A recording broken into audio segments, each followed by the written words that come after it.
नाज़रीन, ईरान जंग उससे भी ज्यादा खतरनाक साबित हो रही है जितना इसके बारे में एस्टिमेट किया गया था, जितना इसके बारे में लिखा गया था कि इस जंग के कॉन्सिक्वेंसेस क्या होंगे, और आज तक कई दहाइयों तक ये जंग नहीं हो सकी। उसकी वजह सिर्फ ये कॉन्सिक्वेंसेस थे जो एस्टिमेट किए गए थे। लेकिन अब जब इस जंग का आगाज हो चुका है और इजराइल की जानब से ये जंग मुसल्लत की गई है और जुल्म दिखाया गया है और बदमाशी दिखाई गई है, तो अब इस जंग के जो कॉन्सिक्वेंसेस हैं वो सिर्फ 3 दिनों के अंदर इतने ज्यादा साबित हो रहे हैं, इतने ज्यादा सामने आ रहे हैं कि वो जितने एस्टिमेट किए गए थे उससे भी ज्यादा बड़े कॉन्सिक्वेंसेस जो है इस वक्त सामने आ रहे हैं। एक तो नाज़रीन, जंग बहुत तेजी के साथ फैल रही है और अब तल अवीव जो है वो दिन को भी निशाना बन रहा है और तल अवीव के अंदर इस वक्त धमाके हुए हैं। इस वक्त वहां से इब्तिदाई रिपोर्ट ये सामने आ रही है कि तल अवीव के अंदर धमाके हुए हैं और अब वो सूरत हाल बनती चली जा रही है कि ये नहीं पता चलेगा कि मिसाइल कहां से आए हैं, यानी ये तय नहीं है कि ये मिसाइल ईरान ही से आए हैं, ये कहीं से भी आ सकते हैं। अब वो सूरत हाल जब बनती चली जा रही है, बहुत बहुत बड़ी डेवलपमेंट्स हो गई हैं। चंद पिछले मिनटों के अंदर कह लें या आधे घंटे के अंदर कह लें, बहुत बड़ी डेवलपमेंट्स हो गई हैं। ईरान स्ट्रेट ऑफ हॉर्मज़ को बंद करने जा रहा है, किसी भी वक्त ये रिपोर्ट सामने आ रही है, स्ट्रेट ऑफ हॉर्मज़ बंद होने जा रहा है। इराक से बड़ी डेवलपमेंट्स हुई हैं, बहुत बड़ी अनाउंसमेंट हुई है। इराक की जो रेजिस्टेंस है उसने अनाउंस किया है कि अगर अमेरिका ने ईरान के ऊपर अटैक किया तो तमाम अमेरिकन बेसेस हमारे निशाने के ऊपर होंगी, रिगार्डलेस के वो कहां पर हैं। अमेरिका बाज रहे, हम अमेरिका के ऊपर अटैक करने जा रहे हैं और हमारी जो कैपेबिलिटीज हैं वो सबको जो है वो सरप्राइज करके रख देगी, ये बात सामने आ रही है। और इजराइल के अंदर जो कैजुअलिटीज हो रही हैं, इजराइल के अंदर जो नुकसान हो रहा है वो बहुत ज्यादा है, उससे भी ज्यादा जितना इब्तिदाई तौर पर रिपोर्ट किया जा रहा है। हंड्रेड्स ऑफ कैजुअलिटीज की हम बात कर रहे हैं और पहली बार इजराइल के अंदर वो देखा जा रहा है जो फलस्तीनियों ने बहुत फेस किया, और वो यह है कि होमलेस होना, इजरायली होमलेस हो रहे हैं। ठीक है, वहां पर बहुत सारी बिल्डिंग्स तबाह हुई हैं, तो अब पहले वो नंबर सामने आए हैं, 742 इजरायली जो है वो होमलेस हुए हैं। ये पहली तल अवीव के सिर्फ एक इलाके से रिपोर्ट सामने आ रही है, पूरे इजराइल की हम बात नहीं कर रहे हैं। तो देखिए, उनकी तो आबादी बहुत थोड़ी सी है, ठीक है, बहुत थोड़ी सी आबादी है, तो और एक एक सेटलर उनका आता है तो फिर उसको आगे जगह दी जाती है, और तो उनके लोग भी होमलेस होना, उनके सेटलर्स भी होमलेस होना शुरू हो गए हैं। ये पहली बार इजराइल के अंदर फेस किया जा रहा है, वगरना तो वो यहां आकर जमीनें छीनते हैं और घर छीनते हैं। इसके साथ ये भी रिपोर्ट्स आ रही है कि बिलियंस ऑफ डॉलर्स जो ईरान ने टैक्स किए हैं इजराइल के अंदर, बिलियंस ऑफ डॉलर्स का इंफ्रास्ट्रक्चर तबाह हो गया है। ये रिपोर्ट्स अभी वहां सामने आ रही हैं। इसके साथ नाज़रीन, मार्केट पूरी तरह से हिल गई है, यानी इस जंग के साथ ये चीज बरह रास्त जुड़ी हुई थी कि मार्केट हिल जाएगी, इकोनॉमी हिल जाएगी, इसके मिलिट्री कॉन्सिक्वेंसेज होंगे, इसके इकोनॉमिक कॉन्सिक्वेंसेज होंगे, इसके पीस और स्टेबिलिटी के हवाले से कॉन्सिक्वेंसेज होंगे। वो सब कुछ हो रहा है और ज्यादा बड़े स्केल के ऊपर हो रहा है। गल्फ की मार्केट हिल गई है, करेंसी हिल गई है, और इसके साथ अमेरिका ने अपने डिप्लोमेट्स को इजराइल से निकालना शुरू कर दिया है और बरतानिया ने कहा है कि उनका कोई शहरी इजराइल को ट्रैवल ना करे। बहुत बड़ी डेवलपमेंट से अमेरिका डिप्लोमेट से निकाल रहा है। बरतानिया ने कहा है कि उनका कोई शहरी जो है वो इजराइल की तरफ जो है वो ट्रैवल ना करे, और इस वक्त अटैक इजराइल कर रहा है तेहरान पर और धमाके तल अवीव में भी हो रहे हैं। और नेतन्याहू जो है इसने कुछ और धमकियां लगाई हैं और इजरायली डिफेंस मिनिस्टर जो है वो कह रहा है कि तेहरान को बेरूत बना देंगे। ये ताजा तरीन धमकी सामने आई है, तेहरान को बेरूत बना देंगे। और जवाब में ईरानी प्रेसिडेंट ने भी कहा है कि हम अपना सबसे डेंजरस अटैक जब वो इजराइल के ऊपर करने जा रहे हैं। तो ये गैर मामूली इस वक्त की सूरत हाल होगी। मैं एक एक करके वो डेवलपमेंट्स आपके सामने रखता हूं। हमले हो रहे हैं, इधर तल अवीव में भी धमाके हो रहे हैं और इजराइल भी इस वक्त अटैक कर रहा है, जिसके जवाब में इजराइल पर अटैक किया जा रहा है। लेकिन इसके साथ जुड़ी हुई जो चीज है, दुनिया किस डायरेक्शन में जा रही है, ये जंग किस तरह से फैल रही है, कौन किसके साथ खड़ा हो रहा है, ये गैर मामूली डेवलपमेंट्स है, जिसमें सबसे बड़ी ये है, एक एक डेवलपमेंट बहुत बड़ी है। बरतानिया की जानिब से भी अनाउंसमेंट आ गई है कि उनके पास मुसद्दका ये रिपोर्ट्स हैं और उनको खदशात हैं कि स्ट्रेट ऑफ हुर्मस बंद होने जा रहा है। Britain, we are concern about the possibility of Iran closing the strait of Hormuz. इस जंग के हवाले से इसके साथ जो जुड़ी सबसे बड़ी चीज हमेशा बयान होती रही कि स्ट्रेट ऑफ हुर्मस बंद हो जाएगा, जिसके साथ अब स्ट्रेट ऑफ हुर्मस से आप कह लें कि 1/4 दुनिया का ऑयल यहां से गुजरता है। अब 25-26% दुनिया का ऑयल यहां से गुजरता है और अब वो रशिया नहीं ले रहा है, ठीक है ना, रशिया का तो अपना ऑयल है, वो यूरोप ले रहा है। वो एनर्जी सारी, गैस, एलएनजी, ऑयल, ये सारा जो है वो यूरोप जा रहा है, इस वक्त उनको शदीद जरूरत है। तो अगर ये बंद होता है तो ओवरऑल दुनिया की इकोनॉमी, क्योंकि साउथ कोरिया इनके जो बड़े इत्तेहादी हैं, जापान है, ऑस्ट्रेलिया है, बाकी वेस्टर्न कंट्रीज हैं, यूरोप है, इनका ऑयल और एलएनजी यहां से जारी है। तो ओवरऑल दुनिया की मार्केट हिल जाएगी और वेस्ट को खासतौर पर नुकसान जो है वो होने जा रहा है। ये बहुत बड़ी चीज होगी। Straight of Hormuz was the, यानी ये इतनी बड़ी चीज है कि सिर्फ इस एक वजह से आज तक जंग नहीं हुई, ये इतनी बड़ी चीज है कि इसने रोके रखा कि यार स्ट्रेट ऑफ हुर्मुज़ बंद हो गया तो दुनिया की इकोनॉमी कैसे चलेगी। लेकिन बहरहाल एक बदमाशी के अंदर और एरोगेंस के अंदर, अब देखना ये फैसला किसने किया है जंग का? एक वॉर क्रिमिनल ने ये फैसला किया है। तो ये किसी समझदार शख्स का फैसला नहीं है। एक ऐसा शख्स जो ऑलरेडी वॉर क्रिमिनल है, जिसका मुस्तकबिल जेल और तख्तादार है, उसने दुनिया को एक बड़ी तबाही की तरफ धकेला है। ये कोई जंग बनती नहीं थी, इसकी कोई तुक नहीं थी, इसकी कोई लॉजिक नहीं थी। तो 1973 के अंदर जो ऑयल एम्बार्गो लगा था, ये एक बड़ा ऑयल एम्बार्गो दुनिया के ऊपर साबित हो सकता है। इसके बहुत बड़े असरात जब हो सकते हैं। अच्छा, अगली बात यह है कि इराक से जो 2 डेवलपमेंट्स आई हैं, बहुत ह्यूज डेवलपमेंट्स हैं। इराक में कताइब हिजबुल्लाह है। ये जो हिजबुल्लाह लेबनान की है उससे अलग है। इसने बहुत सारे हमले इजराइल के ऊपर भी करते रहे हैं, लेकिन इन्होंने अभी तक अपनी रियल कैपेबिलिटीज इस्तेमाल नहीं की हैं। इनके पास थाउजेंड्स की तादाद के अंदर जो है वो जंगजू भी हैं, और इनकी जो मिसाइल और ड्रोन कैपेबिलिटी है वो इन पिछले महीनों के अंदर और ज्यादा बढ़ी है। और इनकी ताकत पूरी तरह से इराक के अंदर भी है और सीरिया के अंदर ये थे, अब हैं या नहीं कुछ कहा नहीं जा सकता। इन्होंने ऐलान किया है कि अमेरिका के ऊपर अटैक करेंगे। इन्होंने कहा कि इजराइल ने हमला किया ईरान के ऊपर, और वो सारी बात है कि एग्रेशन किया, लेकिन ईरान निमट लेगा। जो इजराइल ने किया है ईरान जाने और इजराइल जाने, ठीक है, ईरान अपनी लड़ाई लड़ेगा। अब जो है तुमने दरमियान में नहीं आना। अमेरिका को वार्न किया कि अगर अमेरिका दरमियान में आया तो फिर अमेरिका हमारे निशाने के ऊपर होगा, फिर हम भी इंटरवीन करेंगे। ये ईरान और इजराइल आपस में निमट लें। एग्रेशन इजराइल ने किया, लेकिन फिर भी ईरान जो है वो निमट लेगा। लेकिन अगर किसी ने इंटरवेंशन किया, अगर अमेरिका आया इसमें, तो फिर हम भी इसके अंदर आएंगे और तमाम बेसेस हमारे निशाने के ऊपर होंगी। Iraqi Hezbollah brigades warns US against intervention in war on Iran. They will target US interest and bases in the region. Not only in Iraq की बात नहीं हो रही है, इन द रीजन ये बात हो रही है। और इजराइल के ऊपर भी फिर ये अटैक करेंगे। इनके बेसेस इजराइल के अंदर भी हैं। If the latter intervenes in the war between Iran and Israel, they have the capabilities to carry out various ground attacks against the American presence inside Iraq. ठीक है, ग्राउंड अटैक की भी वो बात कर रहे हैं। तो ये जंग किसी और तरफ जो है चली जाएगी, और ये एक्सपेक्टेड था, इस तरफ ये जानी है। Kataib Hezbollah, we are closely monitoring the movements of the American enemy army in the region. America की जो मूवमेंट्स है उसके ऊपर हम नजर रखे हुए हैं। जो ही ये इंटरवेंशन करेंगे, हम इनके ऊपर अटैक करेंगे। ना सिर्फ एयर अटैक बल्कि ग्राउंड अटैक भी हमारी जानब से किया जाएगा। इराक के जो प्राइम मिनिस्टर हैं शिया अल सुडानी, उन्होंने जो अनाउंसमेंट की है, उनको हर तरफ से सलाम पेश किया जा रहा है। पूरी इस्लामी दुनिया इस वक्त मुतहद हो गई है। कुछ इलीट है मिडिल ईस्ट की जो शायद नहीं खड़ी हुई, लेकिन बहरहाल ओवरऑल इस्लामी दुनिया खड़ी हो गई है।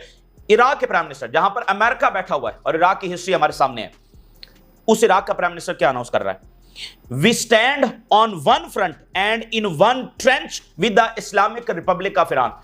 अब यूं समझ लीजिए कि हम ईरान के साथ अगले मोर्चों के ऊपर खड़े हैं। ईरान आइसोलेशन में नहीं है। ये अगर सबसे आपको ड्रा करना है कि भाई इराक में अमेरिका आया, तबाह कर दिया, शाम में तबाह कर दिया और लिबिया में तबाह कर दिया, तो यहां फर्क क्या है? मिसाइल कैपेबिलिटीज, वो सारा फर्क है। मेजर फर्क वो ये है, एक चाइना का साथ खड़ा होना, रशिया का खड़ा होना, लेकिन उसके साथ मेजर सतह का फर्क, रीजन ईरान के साथ खड़ा है। ईरान आइसोलेटेड नहीं है।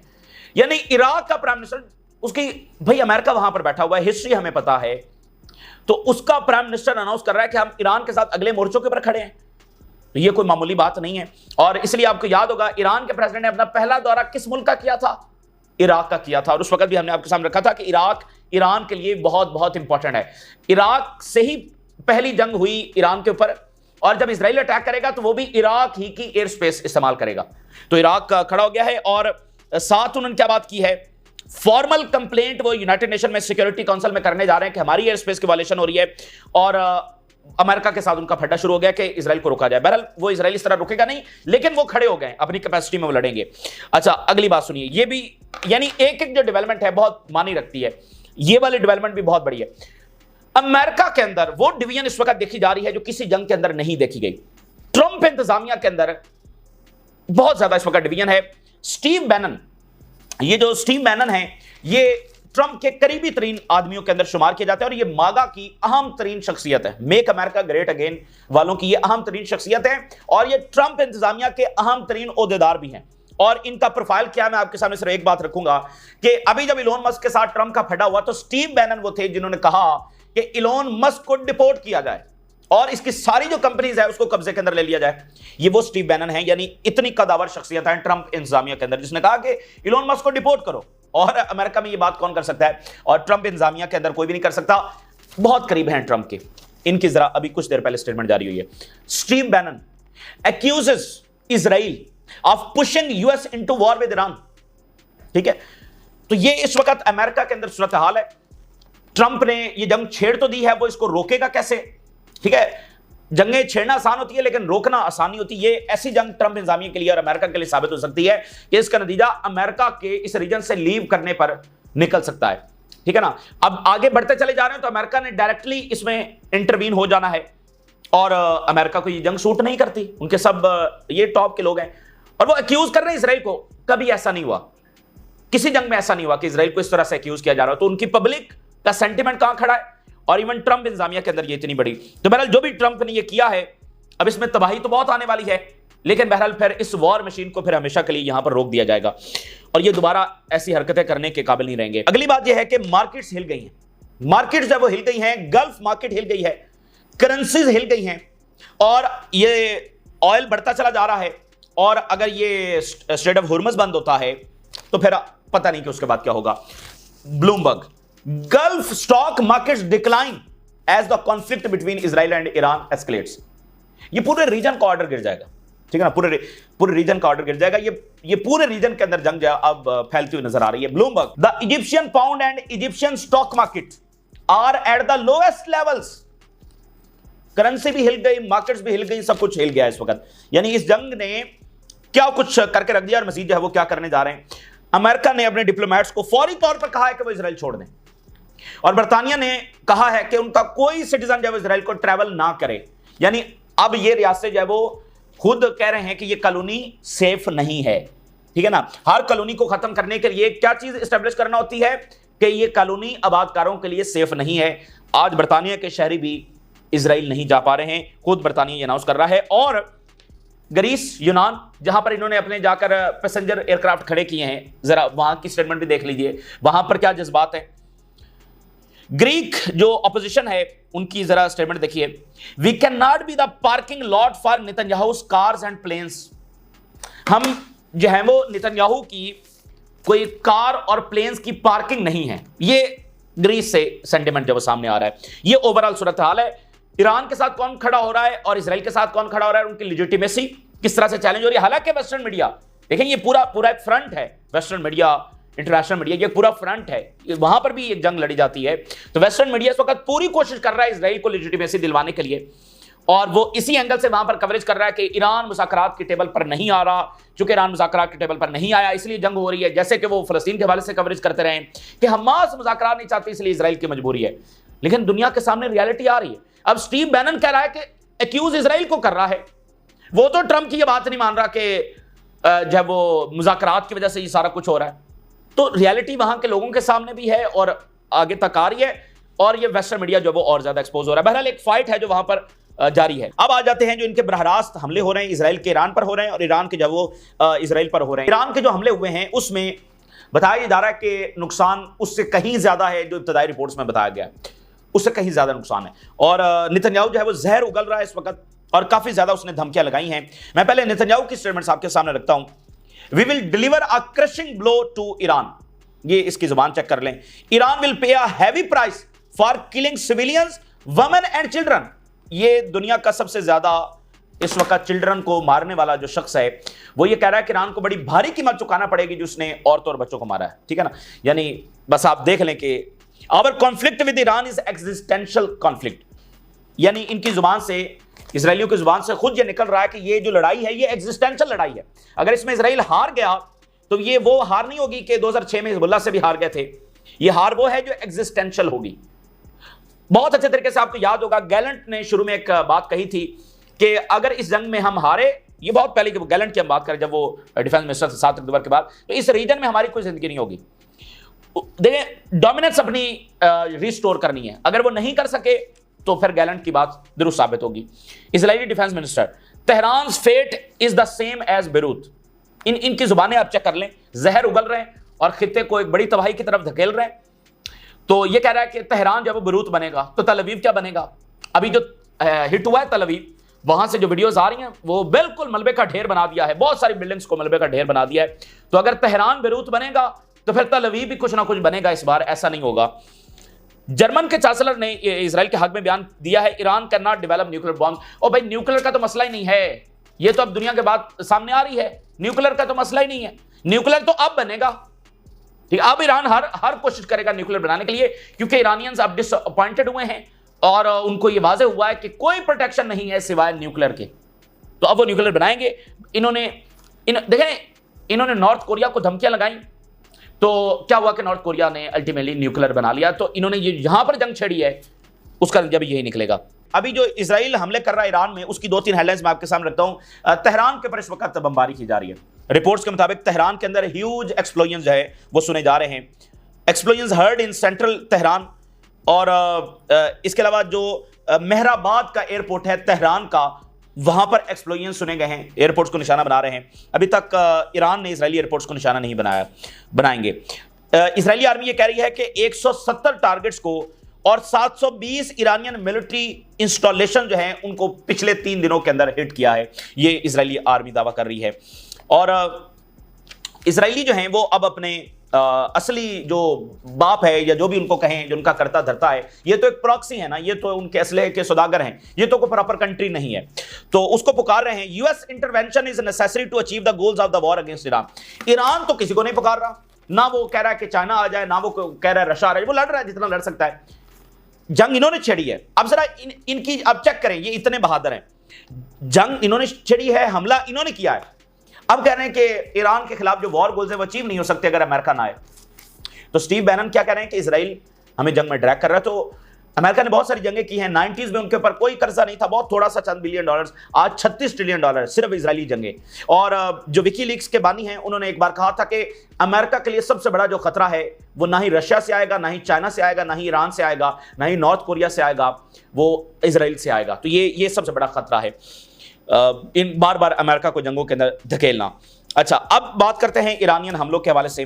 जो रिपोर्ट्स आ रही हैं, नुकसान बहुत ज्यादा है, ठीक है ना। अब मिसाल के तौर पे जो बैते याम का इलाका है, ये तल अवीव के अंदर है बैते याम का इलाका, और यहां पर आकर मिसाइल टकराया है, सिर्फ एक मिसाइल, और यहां पर जो रिपोर्ट्स आई हैं इसमें बताया गया कि 200 जख्मी हुए। अब उस पर मजीद रिपोर्ट सामने आई। अब जरा अंदाजा कर लें कितना। Israeli media 12 dead and 400 wounded in new toll from Iranian bombing at dawn on Bat Yam. 400 Israeli settler जख्मी हुए हैं, जिसमें बहुत ज्यादा क्रिटिकल होंगे क्योंकि हलाकतें भी साथ साथ बढ़ रही हैं।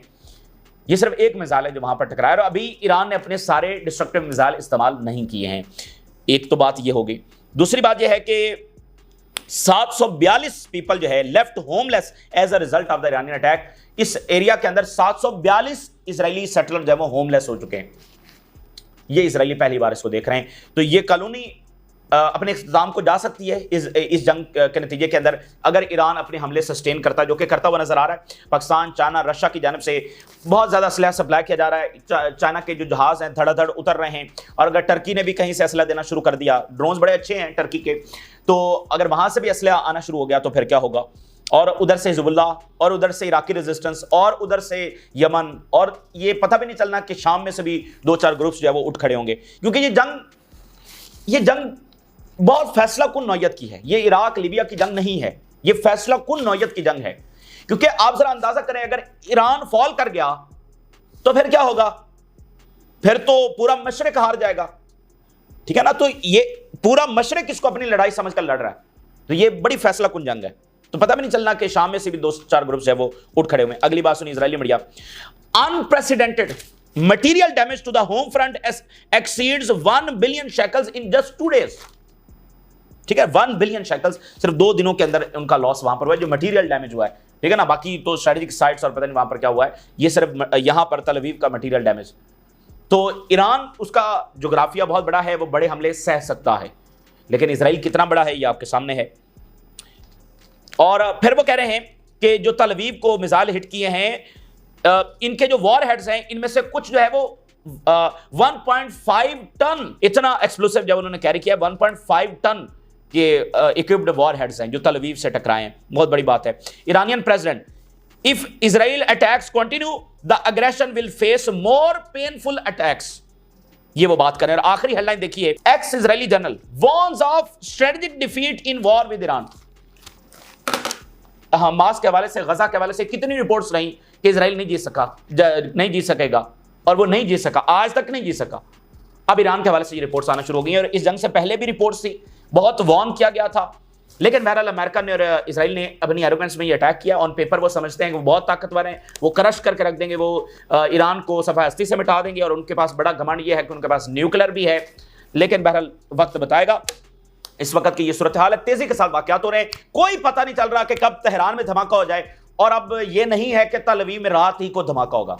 अब कोई पता नहीं चल रहा कि तल अवीव कब हिट हो जाए, हाइफा कब हिट हो जाए, और न्यूक्लियर के गिर्द सारा मामला घूम रहा है। तो किसी भी वक्त इजराइल भी अपना न्यूक्लियर इस्तेमाल कर सकता है, और पाकिस्तान से भी राब्ते हैं। एक ही मुल्क है जिसके पास न्यूक्लियर है, तो ये इतना आसान नहीं होगा न्यूक्लियर इस्तेमाल करना।